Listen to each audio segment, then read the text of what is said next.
CEC Gurukul lecture. In continuation with the series on sociology of work, in today's lecture we are going to talk about information society. Information society is kind of the nature of society that we are living in, and we know that we are all around grappled with so many technologies. So, some of the technological changes have been beneficial for society to move ahead and progress. But then it has been also kind of not as progressive for everybody. There is not kind of a uniform parity, and a lot of the forecasting that the theorist has done in terms of trying to look into the positive aspect has somewhere also kind of questioned. So, in this half of the lecture, we will look into how the information society was perceived by a number of thinkers, and then most important is try to understand or do a critical assessment of information society.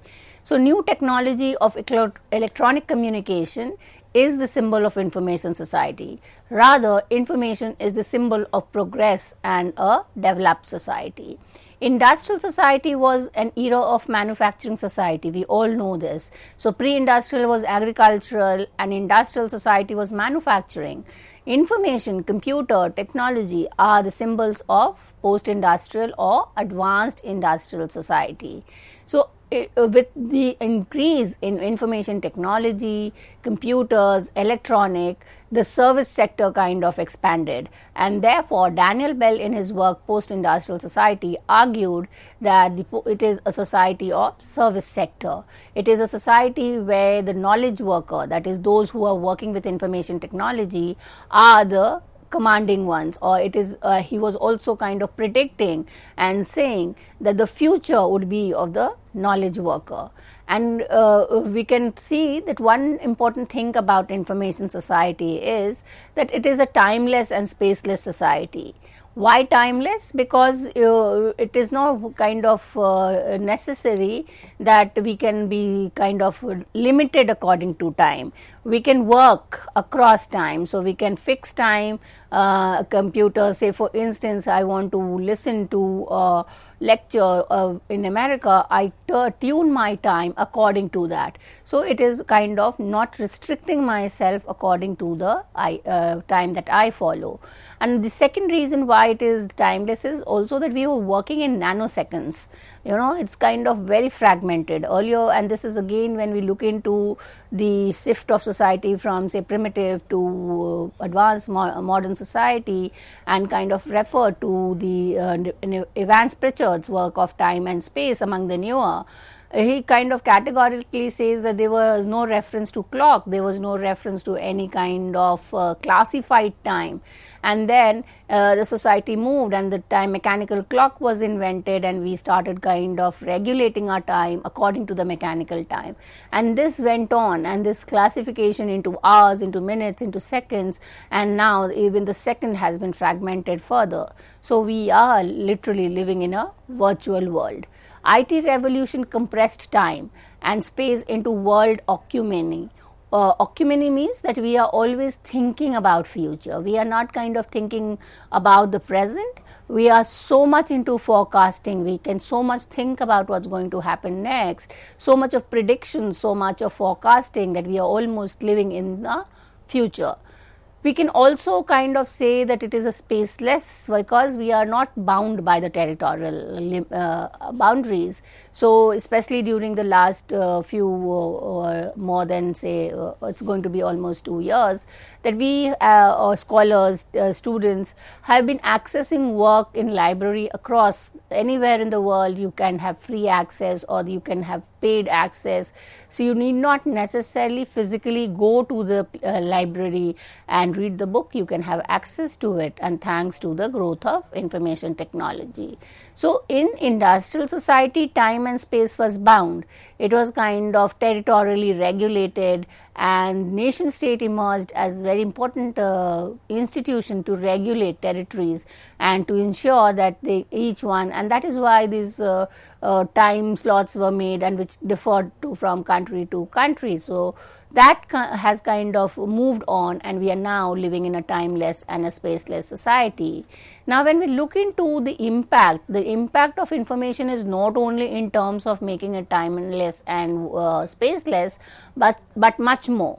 and we can see this, or we can observe this all around. So we know that there are new modes of production, and this is again shifting it from the pre-industrial society where production was taking place in the house to in the manufacturing or the industrial society it was taking place in the factory, and now it is kind of lot of kind of is also taking place in a virtual world. Not only kind of material good, but ideas are manufactured, produced, a lot of things are happening.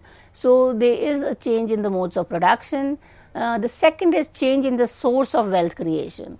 Industrial society, much of the focus was to focus on material resources, raw material, so that the goods could be produced. Now the source of wealth is data, information. The more data and the more information you can circulate and exchange in the market, the more wealth creation happens. The third is labor and capital. Now, labor and capital are no longer significant. It has been replaced by information and knowledge. So, the more kind of information and knowledge individual has, the more his higher status in the labor market. And labor theory of value has now become knowledge theory of value.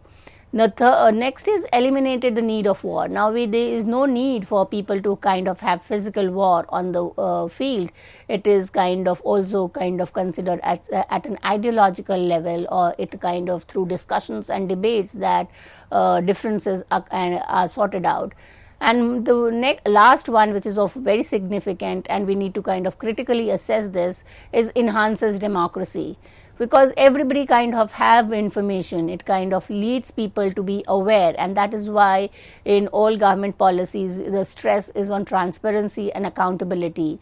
People can have access to the work of the government and the bureaucrat, and therefore it could enhance kind of a more diffused society where information is available to all. Now, this kind of understanding of impact of information technology gives us a very positive picture, as if things are going towards the right direction. This will completely alter if we look into how the society has been perceived by some of the social scientists and thinkers. The first is Toffler. He says that the death of industrialization led to the rise of new civilization. Now, this civilization, which was a kind of society which was based on more in terms of access to computer and hierarchy of industry, where in the industry you had a clear-cut hierarchy, it was abandoned with computer. But when we see in terms of specifically in the case of India, we see that computer has not been acted as an equalizer, and the most important is to take it from now. There are many students in our country who did not have access to computers and mobile smartphones, and they were denied the right to education when education was all over in the online mode.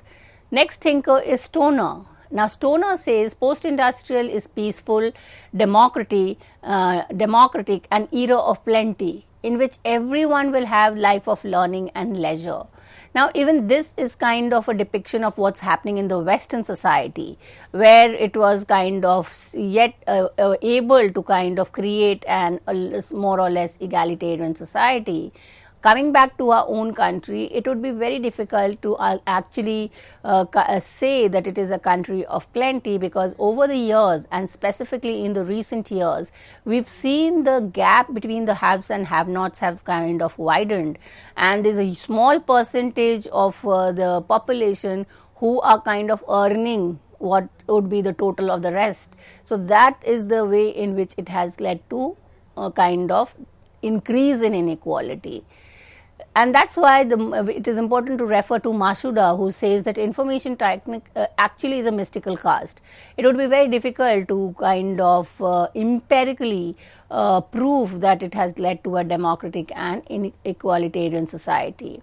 Now, when we talk about and try to understand whether information society is positive or it is kind of detrimental, we need to see that almost all around us there is a kind of automation, whether we talk about the bank, we talk about supermarket.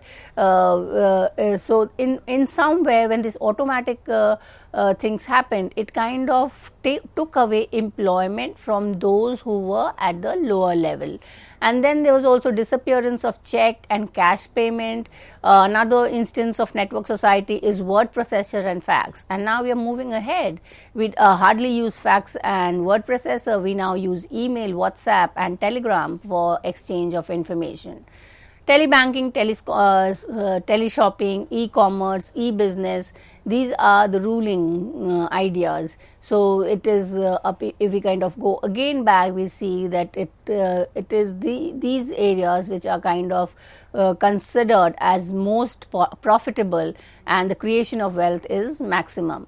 Education, which is most important, and all around we see that information has kind of allowed for massive online courses, home-centered education, and this is also supported by the government in various form.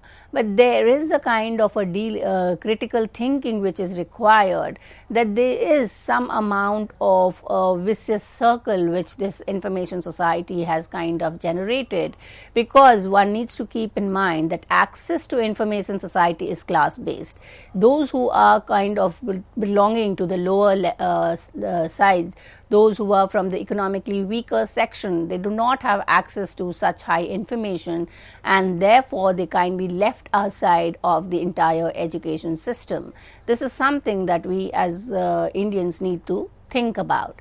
So when we look into information all around us, from banking, shopping, education, then what the concept that becomes very significant and to understand is information capitalism.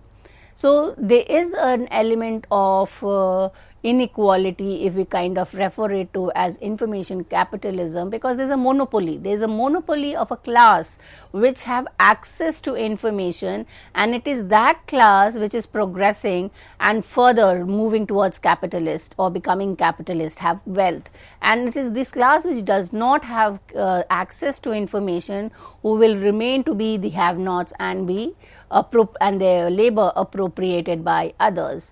So Morris Suzuki states that monopoly capitalism in information capitalism, the private appropriation of social knowledge, and social surplus value. This is again where something that Marx has told us in the context of industrial society, where the capitalists were appropriating the labor power. Now here the appropriation is in terms of knowledge, in terms of theoretical knowledge and skill, and kind of the society, because theories, knowledge, data or informations are more important, there is a softening of the economy. And in advanced capitalist society, we see this is kind of a larger extent happen than kind of happening in the non or the less advanced society. Now, what does it mean when we say softening? Softening implies that there is a increase in corporate capital in data service. So there is also kind of a move towards privatization, and if we see they are moving towards even privatizing education, where we are kind of forgetting that they are especially in a country like India, where the economic differences are so vast, the social cultural backgrounds are so different, that we cannot kind of move away from the completely a welfare state to and give it up to the market, which is happening in terms of the corporatization of education, of other service sector, which is again taking the country towards information capitalism. And when we look into these thinkers, we see that much of what is being said in terms of positive, or what is being forecasted as positive, would kind of be true for the advanced capitalist society. It is not same for the developing countries, especially South Asian countries, and therefore we need to understand the critique of information society. The first critique is that the theory is short-sighted. It kind of talks back to a limited historical development happening in certain Western countries, and that was generalized. That was kind of generalized and put forward as describing the entire globe. James Beneiger, he says that the designation information society is correct depiction of industrial society, but he considered it as only manifestation of a more profound change. So, the change which was being actually spelled out did not take place at the empirical level. So, he refers to the term of control revolution. Why control revolution? Because even in Daniel Bell's work on post-industrial society, we discussed this, that in an industrial society there is so much of information, there is so much of technology that we required regulating agency, we required the nation state, we required the bureaucracy, we require a legal system. So, therefore, he says that information and technology is so much that there is a need to regulate it, there is a need to kind of have, so we have cyber crimes and we have rules to protect the cyber crimes, acts are kind of being made. So, therefore, it is everything has to be controlled, everything has to be monitored, and it is therefore termed as control revolution. Now, another critique of information society is to consider information society as bringing back Taylorism. Now, to recap, we did this in the industrialism. Taylorism was given by Taylor, who gives us a theory of scientific management, the assembly line production depending on efficiency and productivity. So, the target of industrial society was to be efficient and increase productivity, increase the profit margin.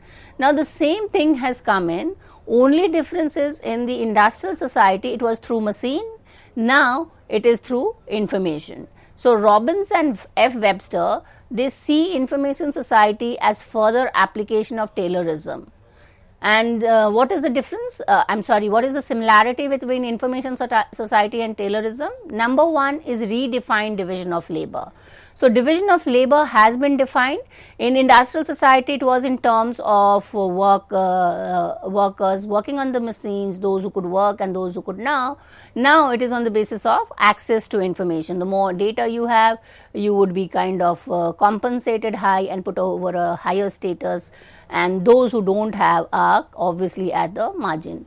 Then there is a separation of innovation and implementation. The innovation is being taken by the intellectual elite, but implementation is in the political elite, and there is a lot of conflict between the intellectual elite and the political elite.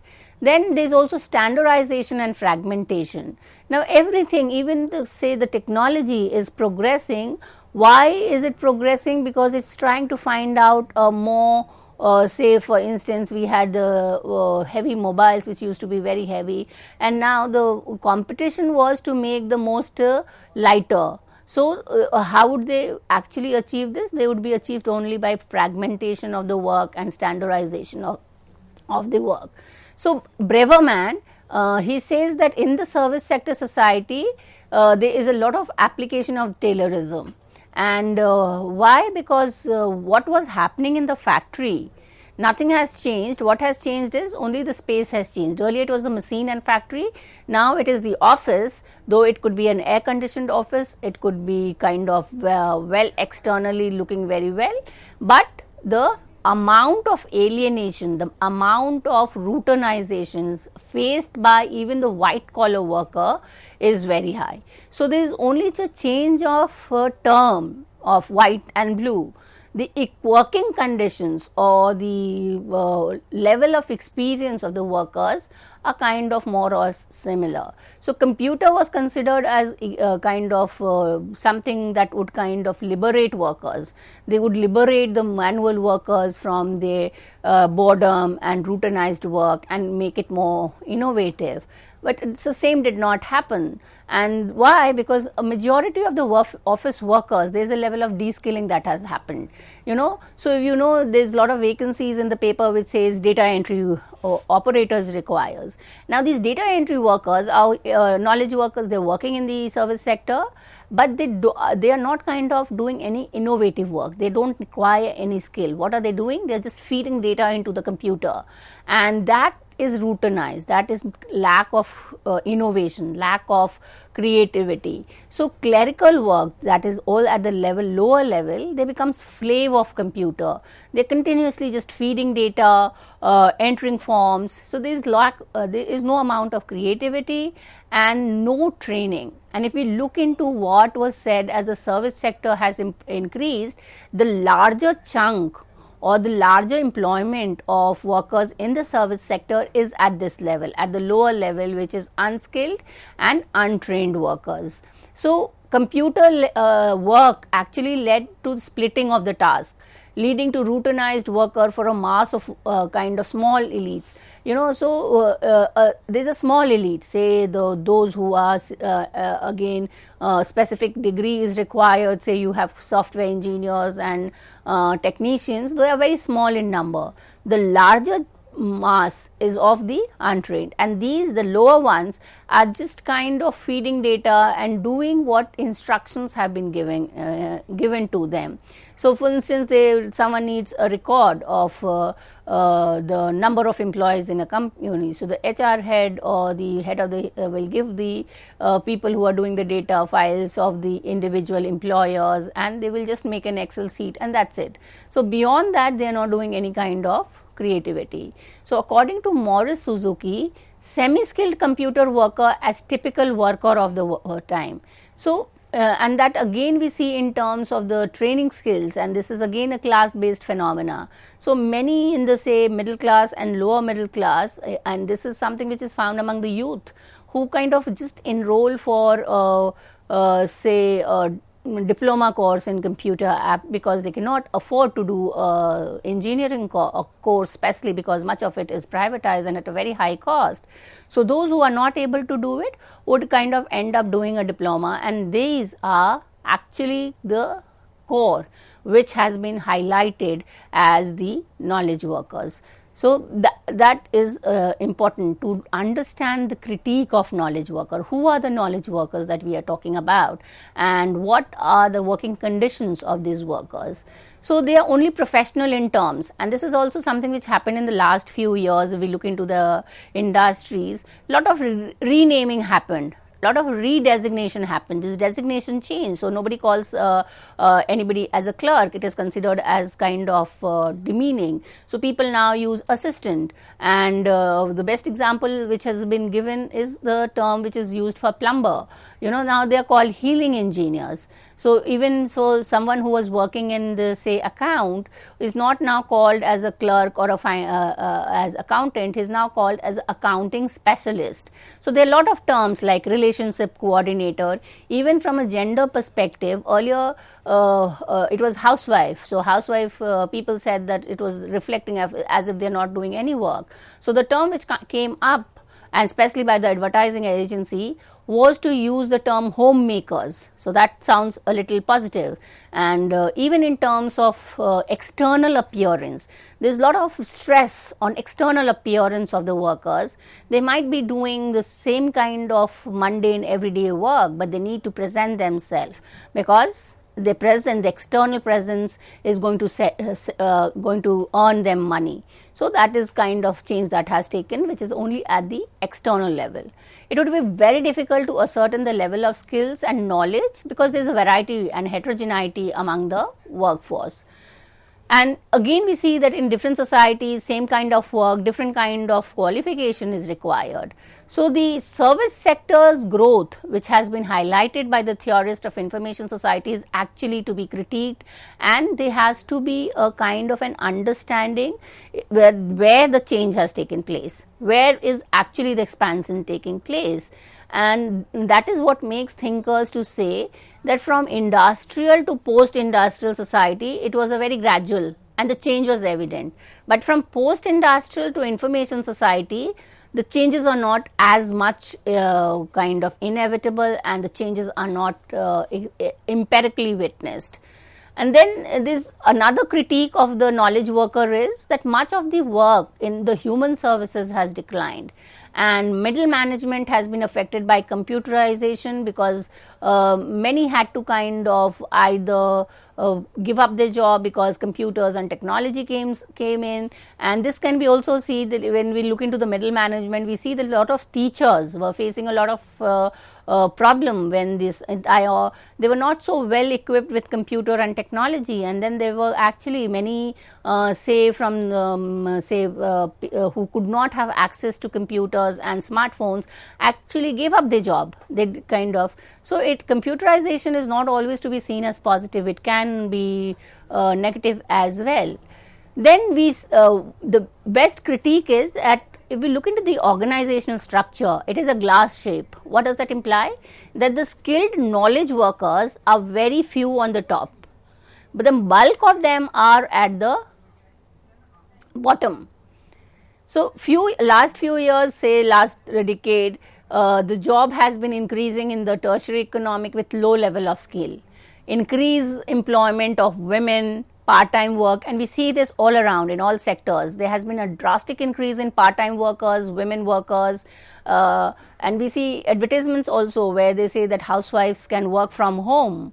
So it is kind of adding to the double burden, why? Because it could add to the profit of the company, plus the women can adjust with her housework and continue to work. So this work is in terms of data processing, copying, matching, and all this kind of semi-skilled work which they are doing, but most of them are at the low wage, semi-skilled, and that's where the workforce is to be found.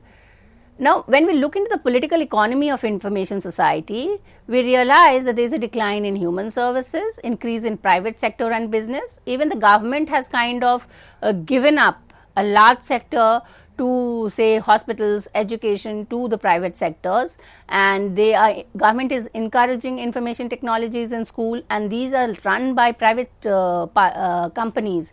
Say smart board have replaced the blackboards in school. Free market, state control has kind of taken place in Britain, France, Japan. Semi-computers have been for the purpose of war. Strategic computing developed to meet military needs. Microelectronic has been revolutionized because of military, missiles and intelligence. So much of expenditure on research and design for military purpose, and the human element is somewhere lost. As along with military expansion, the second agent of information society is multinational and transnational corporation that entirely depends on information. The entire profit margin of the multinational is dependent on information society, and that is why Herbert Skinner, he says, IT was developed in, by and for advance of industrial economy of US and Britain. So we try to understand that information society has kind of done away with these binaries. One binary is private versus public, home and office. We can work from home and there is no difference between the two. And the second binary which has been done away is between the secondary versus tertiary.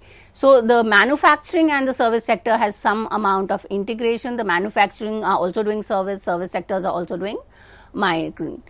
The most important thing, and with which I will conclude, is that information technology has invaded the private sphere, the home, and the people, that is the old, aged, children and women, have become the largest consumer of information technology. And that is something that we need to think about, where we are actually living in what has been termed as risk society, and risk coming from information technology. So with this, I come to an end of today's lecture. Thank you.